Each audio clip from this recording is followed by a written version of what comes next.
oylik bola temperaturasi 37,5-38 bilan bir 20 kundan bir temperaturasi qilyapti. Buxorodan kelishdi u bola. Mengacha juda ham ko'p doktorlarda davolanishgan. Bolnitsada 38 temperatura bilan 3 kun reaksion olgan, temperatura tushmagan. Analiz topshirishgan. Keyin sizlarda pnevmoniya deyishgan, keyin uni antibiotikka o'zgartirishgan. U antibiotikdan keyin ham temperaturasi tushmagan. Sizlarda torch infeksiya bo'lsa kerak, torch infeksiyaga topshirishgan. Torch infeksiyani ko'rgan vrach 2 oylik chaqaloqga lecheniya yozib bergandan keyin ular ozgina shubhalanib oldimga kelishgan. Anamniz yig'gandan keyin men u bolani ko'rishni boshladim. Bolani habitusi och bolani ko'rinishini ko'rsatyapti. Keyin vesini qarasam 400 gram minus, 400 gram yetmayapti. Men aytdimki, mayli, bu lecheniyalar hozir qo'yib turamiz, bolangizni birinchi o'rinda ochlik masalasini hal qilaylik dedim. Bolajonga smes etdim, onajonni ko'proq emizchi etdim, smes etdim, ovqatlarni hisoblab berdim.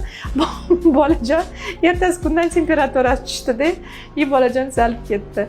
Bolajoningizni ukollarsiz, og'riqlarsiz, kapelnitsalarsiz aniq tashxis asosida va isbotlangan meditsina dalillari asosida davolashni xohlasangiz, qabulimga yoziling.